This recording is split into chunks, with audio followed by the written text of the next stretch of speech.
લક્ષ્ય ન્યૂઝ, એક નજર, એક લક્ષ્ય. ડભોઈ ભારતીય જનતા પાર્ટી દ્વારા ડોક્ટર બાબા સાહેબ આંબેડકરના 68મા નિર્વાણ દિન નિમિત્તે ડભોઈ આંબેડકર ચોક ખાતે ડોક્ટર બાબા સાહેબ આંબેડકરની પ્રતિમાને ફૂલહાર અર્પણ કરી શ્રદ્ધાંજલિ પાઠવવામાં આવી. આ પ્રસંગે ધારાસભ્ય શૈલેષભાઈ મહેતા ખાસ ઉપસ્થિત રહ્યા હતા.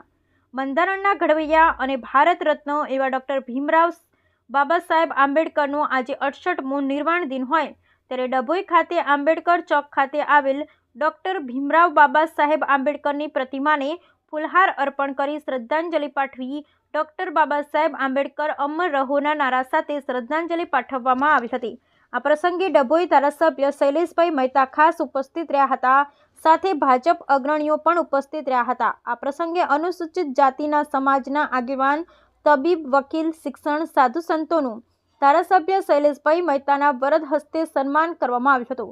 ડભોઈ સેશન્સ કોર્ટના સરકારી વકીલ હિરેનબી ચૌહાણ, વકીલ અનિલભાઈ પરમાર, ડોક્ટર પ્રિતેશ પરમાર સહિત આગેવાનોનું સન્માન કરવા સમાજના આગેવાનોએ આભાર વ્યક્ત કર્યો હતો. આ પ્રસંગે બિરેન શાહ, વિનોદ સોલંકી સહિત નગરપાલિકા સદસ્ય ડોક્ટર બીજે બ્રહ્મભટ્ટ, શશિકાંત પટેલ, ડોક્ટર સંદીપ શાહ પણ ઉપસ્થિત રહી નિર્વાણ દિન નિમિત્તે શ્રદ્ધાંજલિ પાઠવી હતી. બંધારણના ઘડવૈયા બાબા સાહેબ આંબેડકરનો આજે નિર્વાણ દિવસ અને આ નિમિત્તે ભારતીય જનતા પક્ષ દ્વારા 24 થી 6 ડિસેમ્બર સુધી વિવિધ કાર્યક્રમો રાખવામાં આવ્યા હતા.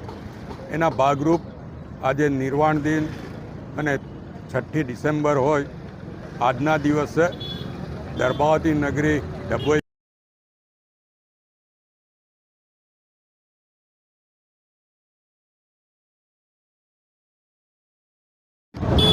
અને જે પ્રમાણે બાબા સાહેબ આંબેડકરે બંધારણની રચના કરી છે ને બંધારણનો મુખ્ય હેતુ એક જ લીટીમાં કહીએ તો જીવો અને જીવવા દો. એ જ ન્યાય આપણે પણ દર્ભાવતી નગરીમાં તમામને બંધારણનો અમલ કરવામાં આવે, બંધારણની રીતે સમાન હક બધાને મળે અને ભાઈચારાથી લોકો રહે એવી બધા પાસે અપેક્ષા રાખીએ છીએ.